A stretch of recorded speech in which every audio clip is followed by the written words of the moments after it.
It's radio theater for your soul. It's radio theater for your soul. Where storytellers gather around the mic. Come on, let's go. Live readings, traditional, contemporary, original, scripted plays, film, and poetry. Where storytellers gather around the mic to be with your host, Miss Shanice C.L. Coleman, a.k.a. Courageous Love. Always just a cut above. Yeah. Radio theater for your soul. It's radio theater for your soul. Yeah. Where storytellers gather around the mic. Storytellers. Where storytellers gather around the mic.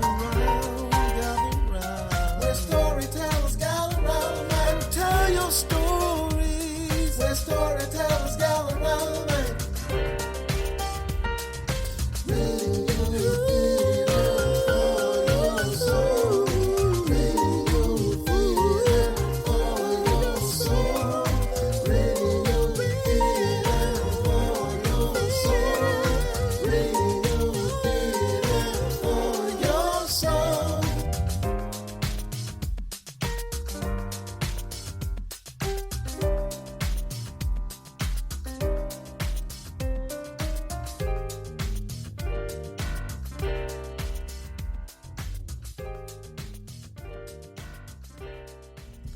Hello, Radio Theater for Your Soul audience. Thank you so much for tuning in and welcome to my Season 8, the summer series of my radio show. It's 2022. My name is Shanice C.L. Coleman, also known as Courageous Love, and I am your host who will be gathering with the storytellers around the mic weekly. Storytelling is a gift. It is meant to be shared. And our mission is to continue to provide a global stage for storytellers of all genres of storytelling. Even from the subways of New York City, you're listening to Radio Theater for Your Soul. So, does anyone want to know what Radio Theater for Your Soul is really all about? Yeah! Tell me about it. Break it down. Well, I'll tell you. In a nutshell, it is all about storytelling and storytellers, featuring unique voices, the written and or unwritten words during this broadcast, podcast, episode, show, whatever you prefer to call it. I call it internet radio, our global stage, our gathering place around the mic that virtually replaces the baobab tree, where all kinds of stories continue to be shared. So please stay tuned. You're listening to Radio Theater for Your Soul, where storytellers gather around the mic.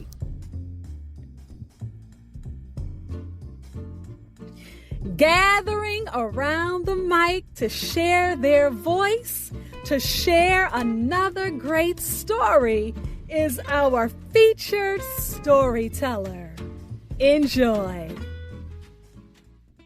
Dear Shanice, thank you so much for your invitation to participate in your very informative Radio Theater for the Soul program. We enjoyed it when you just started in 2016 and continue to enjoy. And honestly, my husband, Sam Sherrod, and I are very proud of you, all your accomplishments throughout the years. The title of my story is Beauty and Pain, or Beauty and Hurts. I'm here with two wonderful artist friends, Danielle Tyler and Kai Fujisawa, and they'll tell later themselves. They talk a little bit later themselves about themselves, and we have been working together for a long time. My name is Myrena Sint Jago, and I feel very honored with the invitation, Shanice.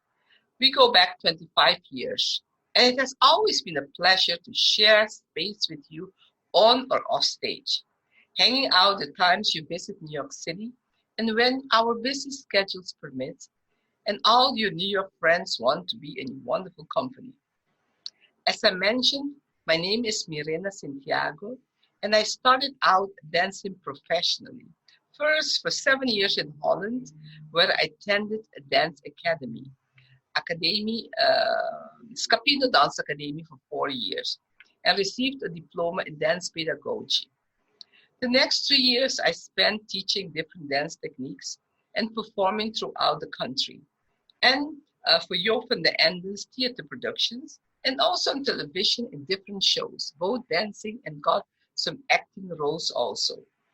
I was one of the 3 lucky artists to receive a grant to continue working on their craft in the place they wished to. Goodbye to Amsterdam and hello New York City, where I have been for different decades. It has been a dream coming true. A city then called the Center for the Arts, or the Center of the Arts, where artists from the whole world came, mingle, took classes, audition, perform, collaborate, go to performances. This goes those years in the weekend. At least I was a very serious diligent and kept partying for weekends. The opportunities, the blessings I got in the Big Apple, New York City, too many to mention. A vibrant, amazing city, a wonderful life experience. I performed with many companies, dancing with the first company of Bill T. Jones, Frank Ashley, Fred Benjamin, Loremil Machado, Licia Barreto, Magda Silvana, many others, smaller and bigger companies, independent choreographers, other creative projects, some acting, studied at most dance schools from those years, and was a scholarship student at the Elvin A. the American Dance Theatre School. Worked for different arts organizations, institutions, taught all over the 5 boroughs, including in some places in New Jersey and Connecticut, where we often performed also. I started to explore Hatha Yoga classes. 26 years later, I have 12 teacher certifications, plus 1 from T. Colin Campbell Nutrition Studies from E. Cornell University, a whole foods plant-based certificate. Taught for 16 years at the Integral Yoga Institute in New York City, also taught all over, including private classes, which I continue to do, and 1 certificate from the Kripalu Center for Yoga and Health in Lenox, Massachusetts. My husband and I have organized many different yoga vacations in the Caribbean, upstate New York, and 1 in Oahu, Hawaii. I'm a licensed master social worker, received my master in social work from the Ford University in New York City, and work in a variety of settings, including for the Department of Education, from pre-K to high school. As writing has always been a passion since childhood, I have endeavored in writing projects for our dance theater companies, both in New York City, Liberata Dance Theatre, Inc., LDT, and a daughter company in Curacao, the island of my upbringing. And I was born in Bonaire.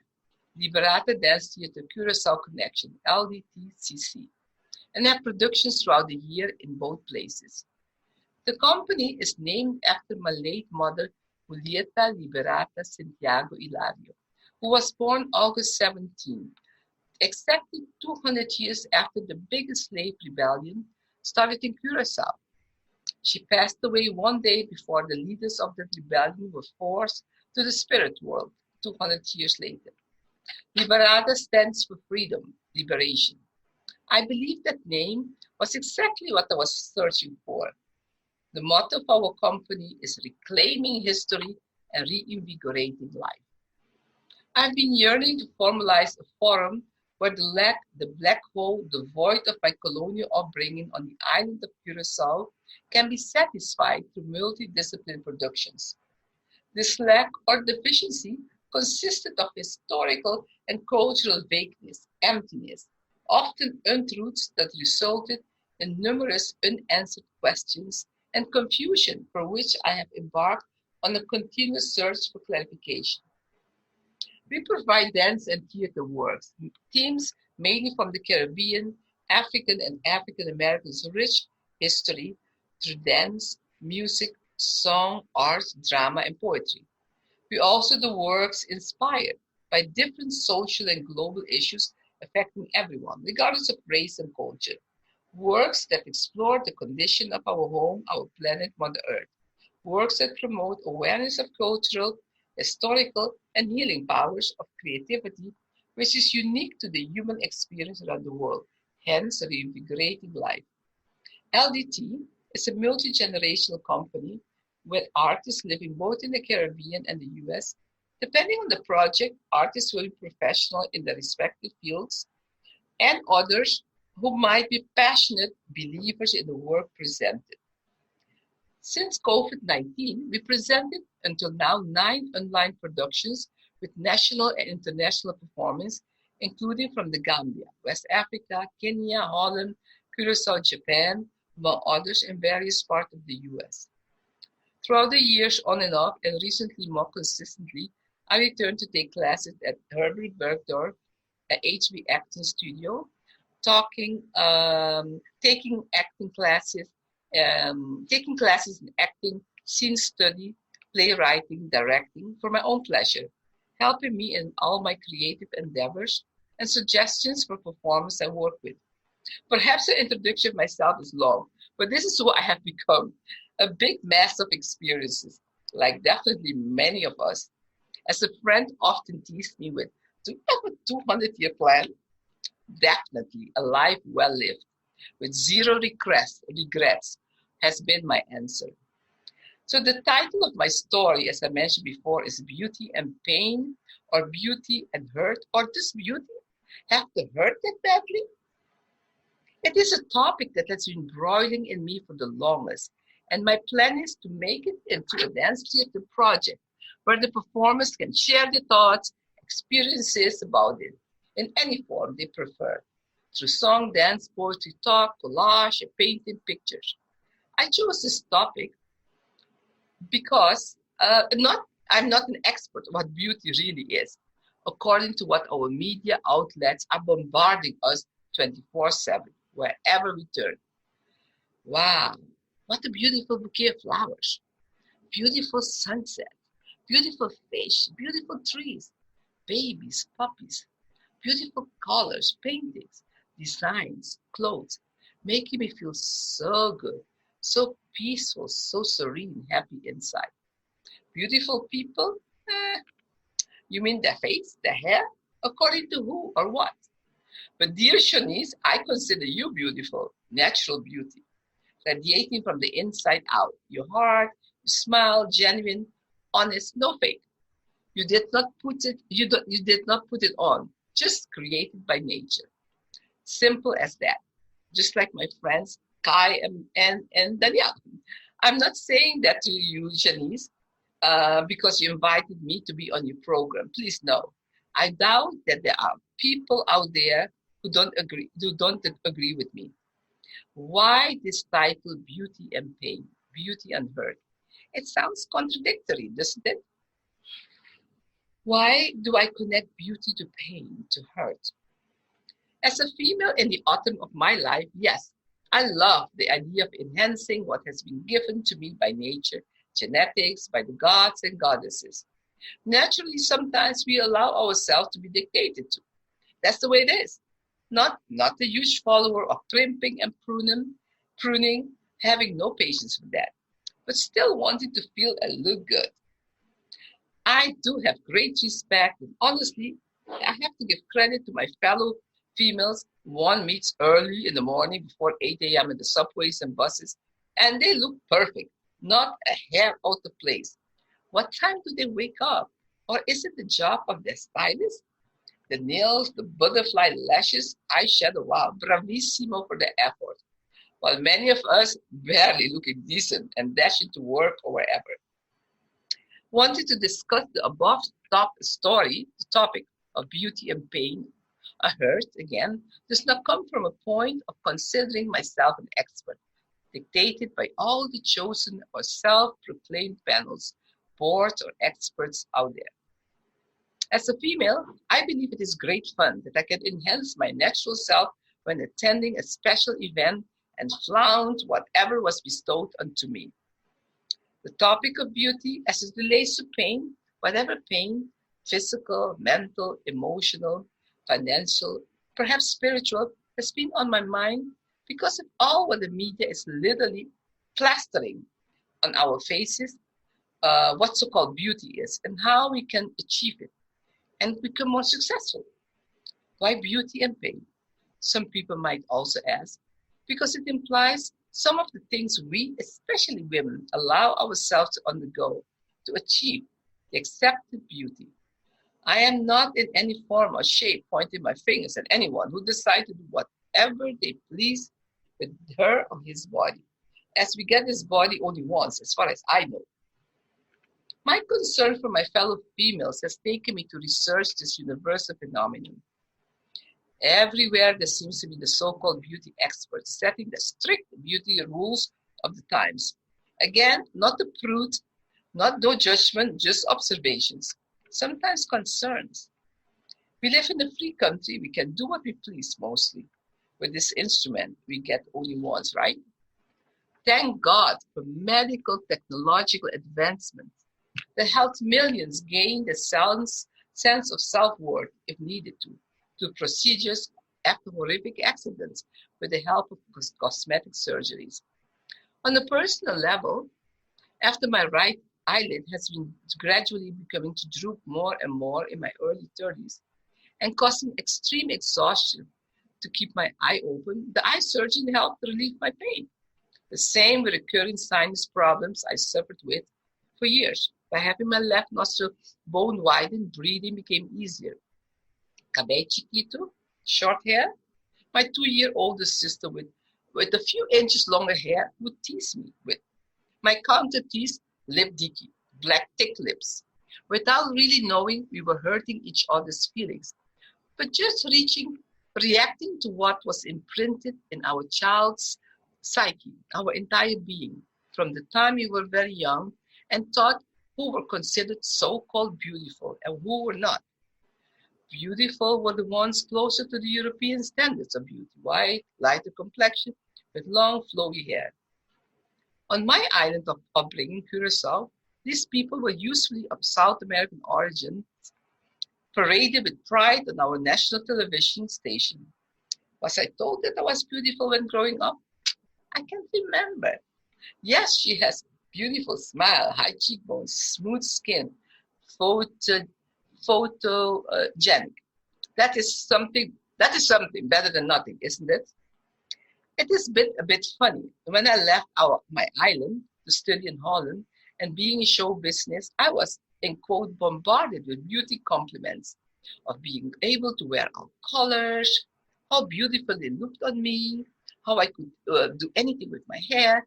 It won't just be drooping down like theirs, they would tell me.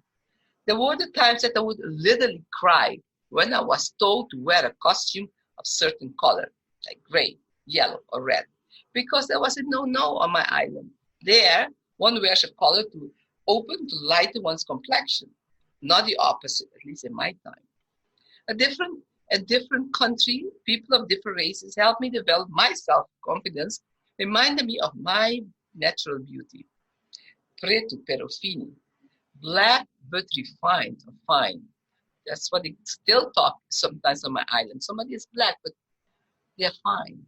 Like you can not be fine if you're black.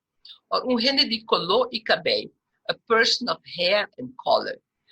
Translated literally meaning, but really meaning a light-skinned person with so-called good hair, long and wavy. As if the rest of us do not have a skin color and healthy hair in our skin. So, un gente de color cabello, a person of color and hair. That means light skin and good hair, whatever good hair means. My curiosity into the topic led me to a lot of material, research, YouTube videos, panel discussions, pro and against the topic, TED Talks, many reliable information out there, some more shocking than others, that kept me hungry for more. Information that spanned all the continents, all races, socioeconomic backgrounds. My fellow human concern is when there is serious hurt involved, as mentioned earlier, even fatalities. How hurtful is it, for instance, not to feel comfortable in one's own skin, one's own house, your temple, your shell? What to do? How do we take our insides, our intestines, ourselves, and decide to want to live in another body? Because we don't like what has been given us by birth? As that is not possible, my research took me to places where people use creams and pills to change the color of their skin with chemicals and serious side effects. I guess the opposite is overdoing it in tanning salons, or in quotes, baking for hours in the sun. YouTube tutorials how to make sure your baby will come out with a desirable lighter skin. In quotes, pumping yourself with the required pills, what fruits and vegetables to eat or not to eat, how much of it, and not to forget to follow the regimen precisely for a successful outcome. As shocking as it sounds to my ears and eyes, the instructor spoke similarly from experience and proudly and happily showed their babies who seemed like, to me, having a burned skin. My perception is extremely sad. Women who swore that transformation, that change complexion, color, caused them to have more successful life. They looked and felt beautiful. They now are getting a job or a better paid one, and often husband and lots of followers on the media pages. They didn't tell us about the side effects, but we know the side effects. My travels to countries where I saw very beautiful dark-skinned ladies with radiant smiles, draped in the most colorful material, absolutely stunning beauties, complimenting me with my so-called light skin and fine hair, attributes they were giving me. I don't give myself and consider of zero importance. We all know the origins, the source of all this madness, this nonsense, decisions of who is beautiful and who is not, and according to who. It is what it is, and it's not going to change. Some countries have huge billboards on the sides of the roads with pictures of women who are considered beautiful, advertising the skills of plastic surgeons, skills of beautifying and competing for your money. In some poor countries with high unemployment, treatment by a plastic surgeon for better looks is considered a health necessity, a chance to get an employment. Looking forward for my latest Essence magazine, a couple of years back, I almost fainted seeing the cover story. A lady in a beautiful dress, lounging on a sofa, tastefully done background, and upon closer look, half or all her limbs were missing. Her story described the result of her buttocks enlargement procedure and some chemical that poisoned the system. To save her life, her limbs had to be amputated partially or totally. I tried to erase it from my consciousness as the story touched me profoundly. I remember her beautiful smile and acceptance of her lot, grateful to be alive. Her choice in the name of beauty. Just wonder, with all the parts of the media, we allow them to overpower us, to submit ourselves to, in quote, it looks, the it bodies and the it people of the time. What causes us humans to believe that by changing our bodies, we really will be happier on the inside? Why we are not working first on our insides to make the outside feel and look healthier and stronger? How people can become billionaires by selling stuff to put on us, and others who suggest or selling quote inner work, making healthier life choices, can perhaps barely make a living. I guess things are really upside down. What caused so much dissatisfaction with what nature has given us, while we are part of nature, interconnected? We are nature and nature is us. An interviewer: you believe in God, you said. The lady answered, definitely, I believe in God. Interviewer: you said that God is perfect and that we are made in his image. Lady: absolutely.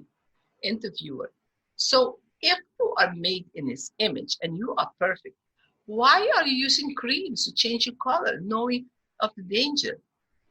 As if in quotes the faucets of her eyes were open, tears were flooding out, in quote, drowning her. Poor woman, what could she say? Not aware that some people get ribs removed to get a smaller waist, my question, Don't all our ribs have a function? Doctors just satisfy patients' crazy wishes without educating of the consequences of certain procedures. One 26-year-old, before undergoing her 32nd plastic surgery, bubbly shared that she was not finished yet. And once you start on this bed, you need to continue.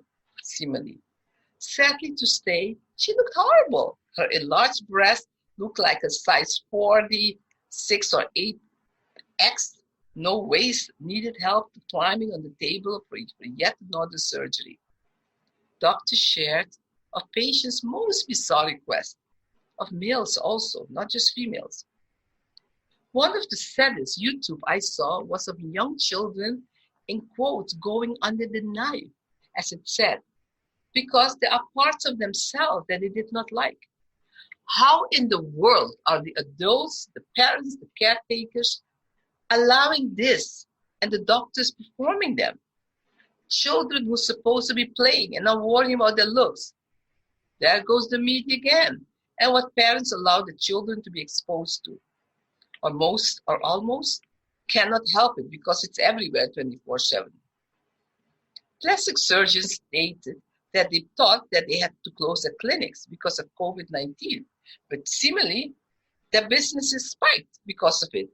People were not spending, but saving money. And being on Zoom made many come face to face with their looks they believed had flaws and needed the help of plastic surgeons for new images. Some of the research I encountered was the emotional pain many experience and end up hurting themselves and not pushing others to hurt themselves.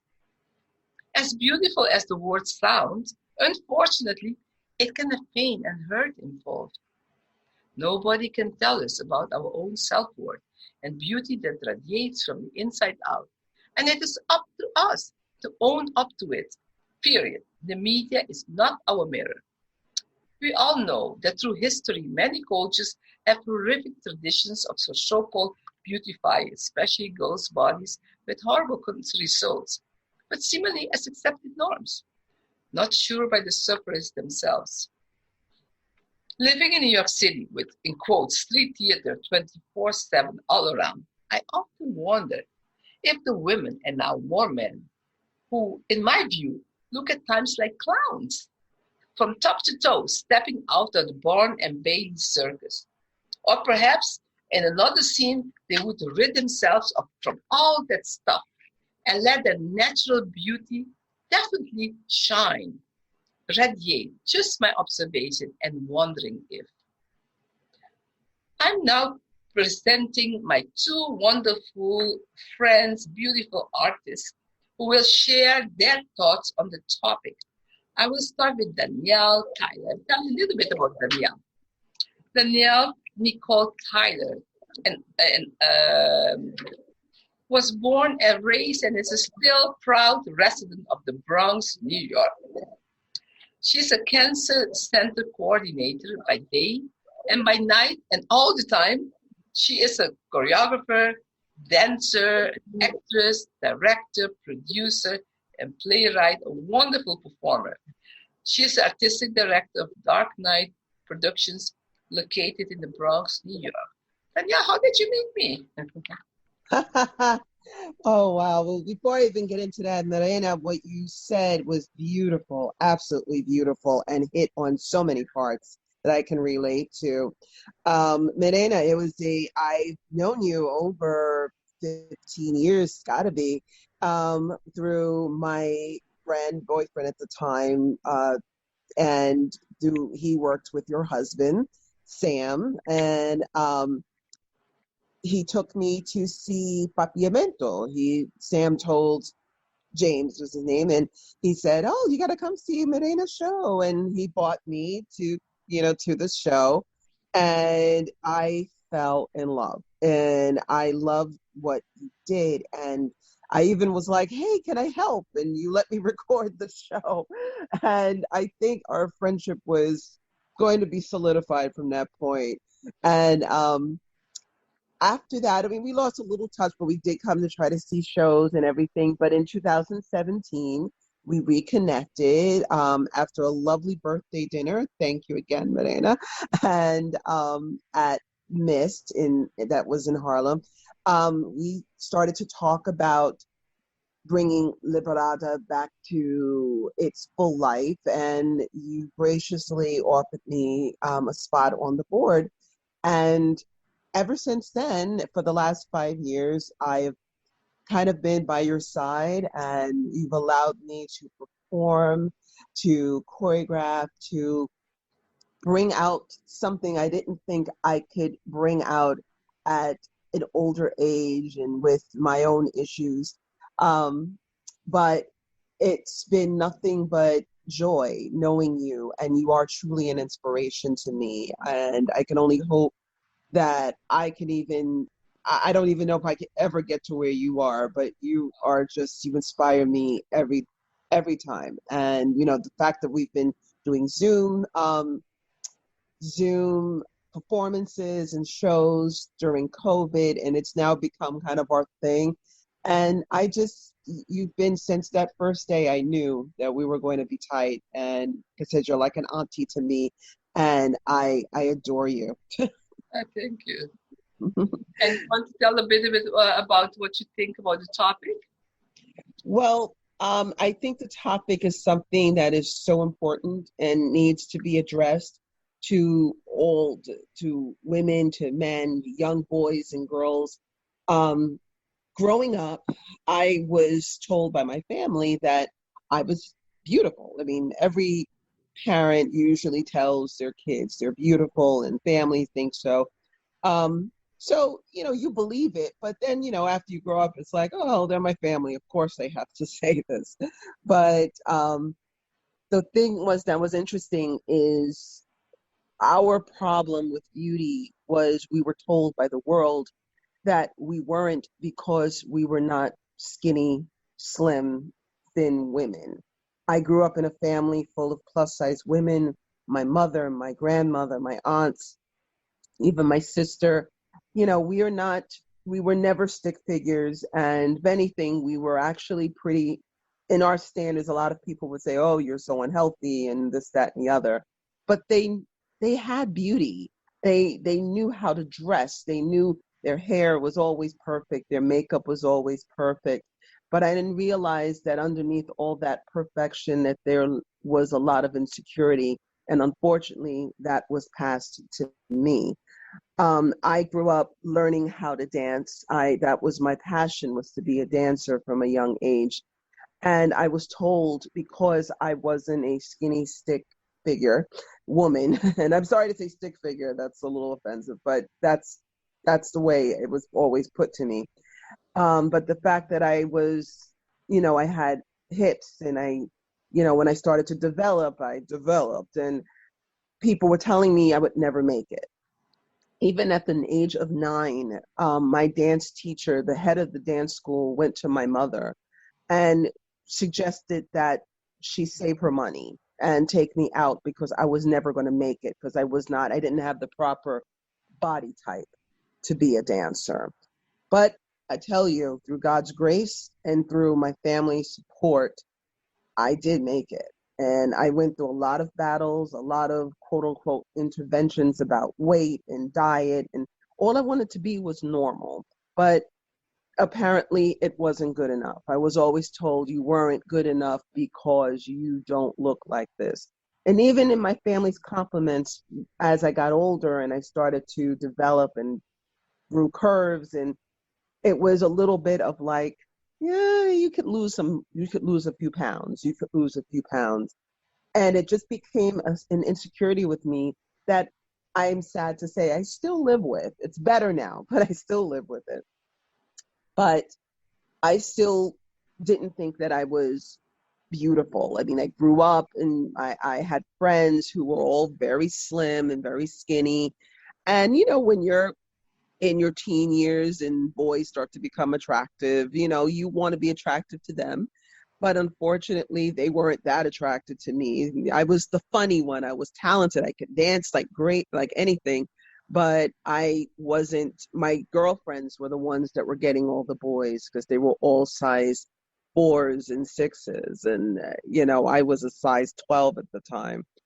And it just was something that really kind of hurt. And people would always say, you have this pretty, pretty face. And, I've learned that compliment is actually a very backhanded compliment in a way, because a lot of women who are plus size, it's almost like saying your face is pretty, but everything else, and I noticed that was what I would get. So I still decided, I was like, well, I want to look beautiful. And so I started to wear clothes that were maybe a little more revealing. I had a larger chest, so I was wearing things that were a little more cleavage enhancing, and wearing more makeup and doing my hair. I was actually putting weaves in my hair, which at the time, and there's nothing wrong with any of that, and I grew up having very long hair, but I was like not satisfied with what I had. So I wanted more, and I went and spent money I didn't have to go and try to look more, accessible and more beautiful and more attractive to men. And then the sad part is, as I got older, I developed a thyroid disease that actually worked in weird reverse. Instead of losing a lot of weight, I gained a lot of weight, and my weight problem became a real issue. And it was to the point where even the boyfriends that I did have, they would kind of get what they needed from me, and then that would be it. And some lost their attraction because I now wasn't what I looked like. And that really destroyed me to the point where it made me so depressed, and I was extremely lonely. And it was almost to the point where I was so bad off, I actually had considered ending my journey on this planet. And I am ashamed of that, but I couldn't help the depression that I was in.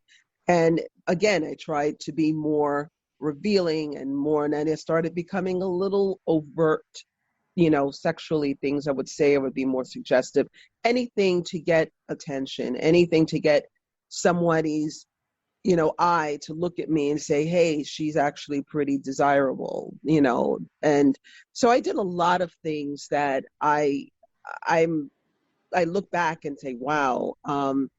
But as I got older and I went through other things, like I developed multiple sclerosis, which I thought would end my dance career, but it showed that I could still dance.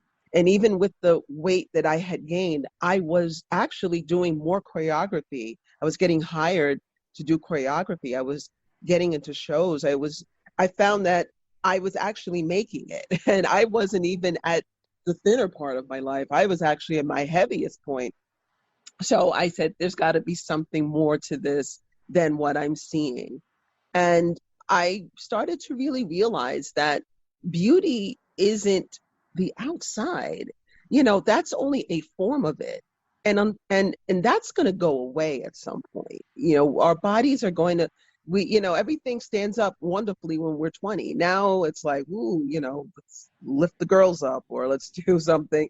But the reality is, it's not what's on the outside that makes a woman beautiful. It's what you carry. It's your spirit. It's your soul. It's your confidence. And I've learned a lot of that through working with you, Myrena. And I have really learned to see my own beauty, even with you telling me about my hair. And I've been wearing it natural, and I owe a lot of that to you. Oh. So I feel really good about that. But I said, now we live in a world where bigger bodies are a little more accepted. However, it still isn't the quote unquote norm. It's almost novelty in some cases, and that just makes me still sad. And I see a lot of young girls, who become anorexic, who become bulimic, who take those, you was mentioning about diet pills and having plastic surgery, some even having ribs removed to make their waistline look smaller. Especially if they're models or dancers, they will do whatever it takes to keep that aesthetic. and like the girls in the magazines and on television, and everyone is just so perfect. But we realize it's television, it's magazines. Yeah. It's very easy to Photoshop that. Yeah. And Danielle is a beautiful person inside out. She's a beautiful dancer, choreographer, great person, and you're beautiful, Danielle. And, thank you, Sherry, and thank you for being in my life, and thank you for sharing with the audience about your journey. It's beautiful. Yes. Thank you, Danielle. Thank you. I just want to say one last quick thing, just for anyone who's listening to remember. If anyone is someone who believes, as we talked about God being perfect, one of my favorite scriptures is Psalms 139:14. I am fearfully and beautifully made. So just remember that God made you perfect, flaws and all. Everything was meant to be. So look at yourself and just see his image and see his beauty that he gave to you and cherish it. Thank you, Danielle. Thank you so much. And next, I present Kai Fujisawa, also a wonderful performer. And Kai was born in Japan, lives in New York City until this March, where she received PhD in musicology at the CUNY Graduate Center, taught music history at Hunter, worked as a resident researcher at Metropolitan Opera Archives, and finally became an award-winning director, actor, singer, and playwright. She directed over 20 plays in New York City, including My Own Sketches of Happiness. The two films she directed, they won awards in the film festival in the U.S. Lullaby, which she also co-wrote with Nichole, won the best short suspense at the Culver City Film Festival 2019. Manifesto won 4 awards. I saw it, was wonderful.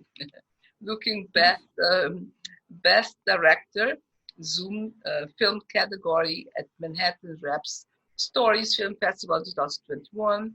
And after she returned to Japan, and thanks to our modern internet technology, she could successfully direct a play, which I recently saw with Sam, my husband, that was performed this June at Symphony Space in Manhattan, in New York City.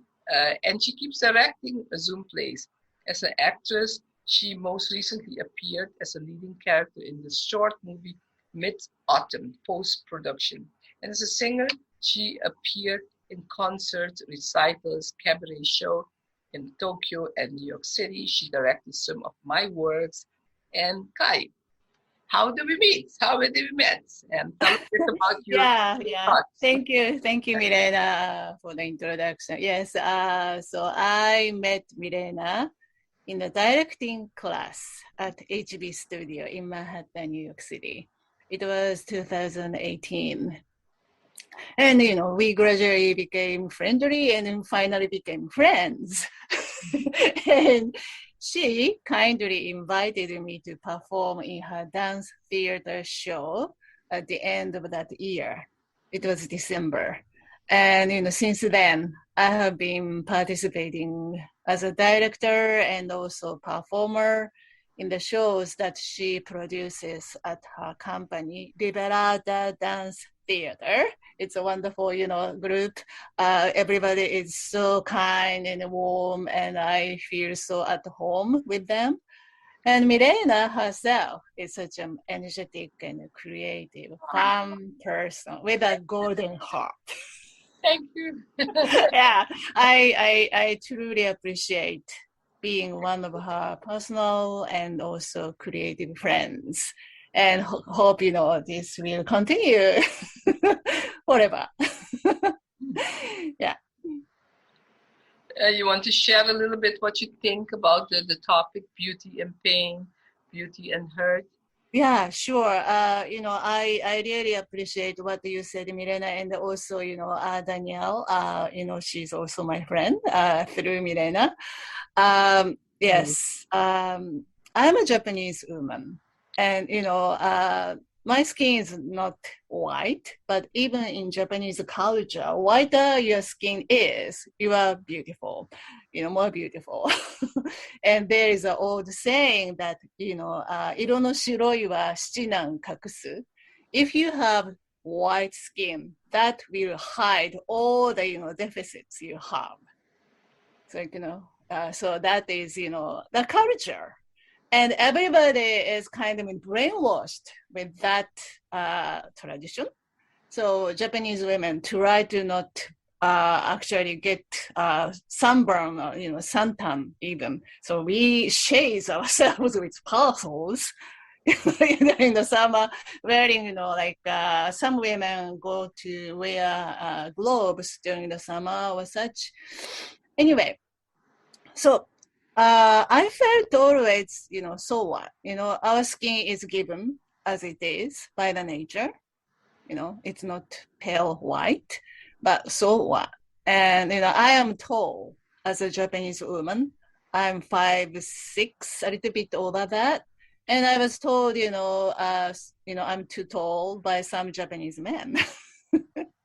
But should I cut my legs to make myself shorter to, suit their, ego or, pride? No. But, when I was young and, I was reminded, of my physical so-called defects by the, individuals, society, and, individuals, especially insensitive, and it made me insecure and caused emotional pain. But, part of me was always bouncing back.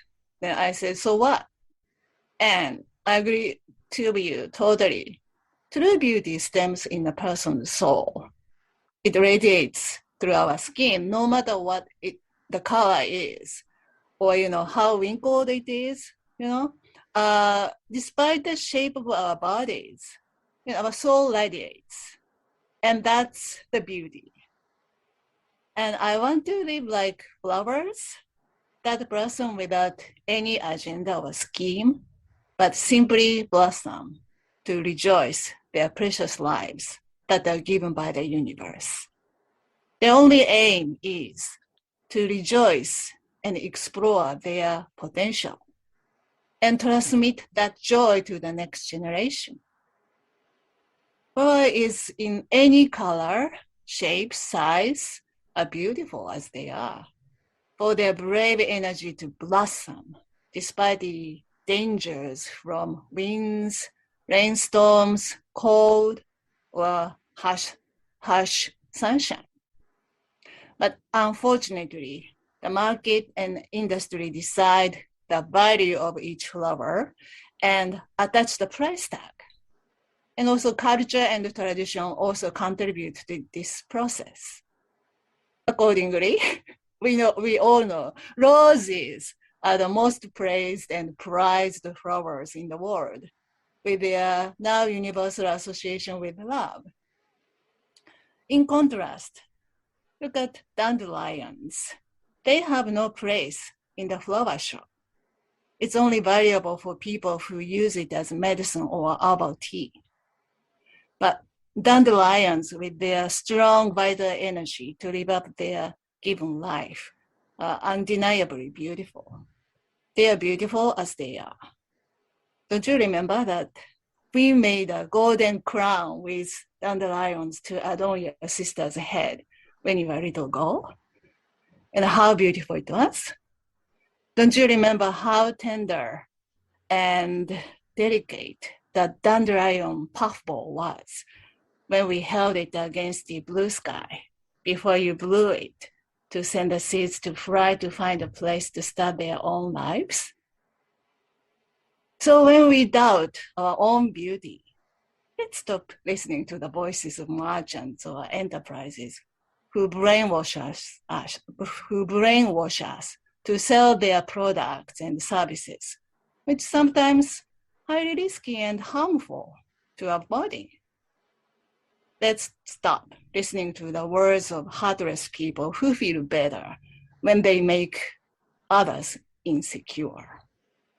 Instead, let's go to the flowery meadow where we can meet dandelions, violets, thistles, and wild chrysanthemums, and more. I'm certain that dandelions don't compare themselves with the roses, but to try to look like them. I'm certain that dandelions, I'm certain they would not waste their precious time for such a thing. They are just eager to live their own lives with their given body and are happy and content as they are. So this is my thoughts to share with you. Thank you. And thank you so much for inviting me to talk a little bit. Thank you, Kai. Kai is a beautiful person, inside out, and very creative, just like Danielle. Thank you so much, both of you. And Shanice asked me to tell something in Papiamento, the language of the Curacao, Aruba, and Bonaire. Papiamento is the only non-European language spoken in the Caribbean. Its origin, history, and development has been kept in the dark from its speakers and the world at large. Papiamento, born forcefully, a language of trade, of commerce, came into existence when the original languages of many West African tribes were erased and destroyed and shipped to Curacao, Aruba, and Bonaire. Papiamento has some Portuguese, some Spanish, some Dutch, a little English, a little French, Ladino from the Sephardic Jews, some African, and a little from the indigenous native Indian population. But it's not a dialect, it's a language. Now, I'm going to read a little poem that I wrote in Papiamento, and I translated in English directly, and we finish soon. Okay, I called it Tesoro, it's a treasure. Boniteza da manera un tesoro. Beauty is like a treasure. Un tesoro dirá profundamente pa dentro. A treasure that is buried deep inside. Dirá gis body cuero, buried just under the skin. Ti ora e tesoro aqui gis meste un tiki limpia. At times this treasure just needs a little dusting off. Respetar, honrar y celebrar cada uno nos uniteza único. Respect, honor, and celebrate each other's unique beauty. Torcer y turquoise, all living beings and things. When our continent glows from inner peace and happiness, we radiate real beauty. True beauty from the inside out can't be painted on, surgically created or purchased. It does not wash off. I read this somewhere, a quote from a doctor, and I hope the doctor didn't mind. I'm sharing this with you. I forgot the name of the doctor. Shanice, thanks again for this great honor, for having shared this little story that has been broiling inside me for a while. And hopefully we can all accept our unique beauty, enhance what we feel like, but let our natural inside shine and bright the world with all of us. Let the beauty and peace of nature be our mirrors. For the ones who are interested in getting in touch with us, share, collaborate, perhaps on future projects, perform, my email is liberatadt@gmail.com. liberatadt@gmail.com. I'd like to hear from you. Also, if interested in private yoga and small group classes, I'm in the process of developing. Please contact me again at Liberata.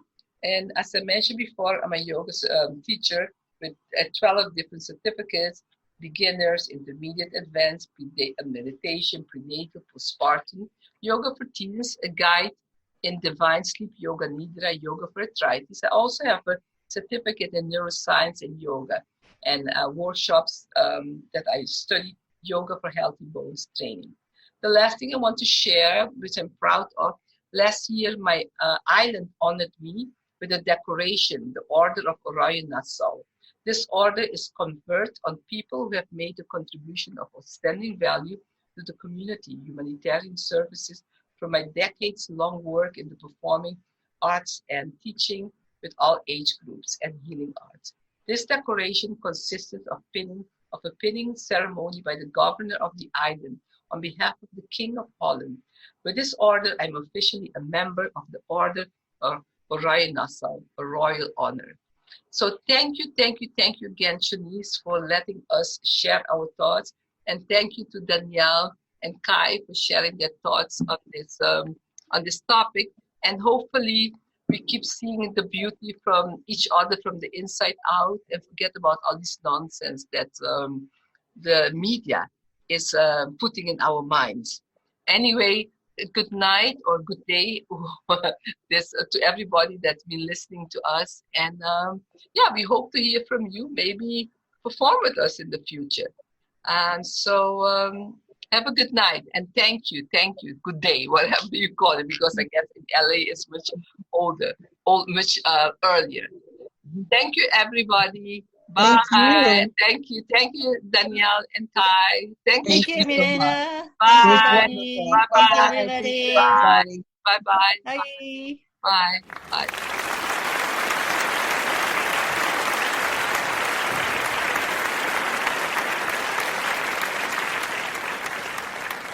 You're listening to Radio Theater for Your Soul with your host, Shanice C.L. Coleman.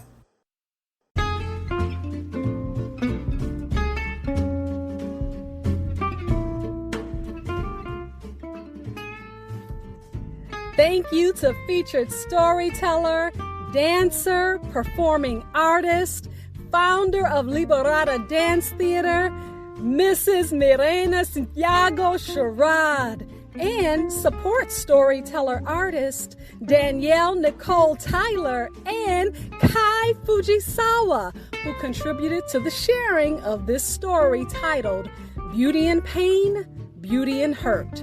This story on the topic of what we look like is something that people of color, specifically women of color, have been challenged with for many generations. And I'm sure Myrena, Danielle, and Kai are all in agreement that embracing your beauty inside and out is what's most important, no matter what the media or anyone else might say.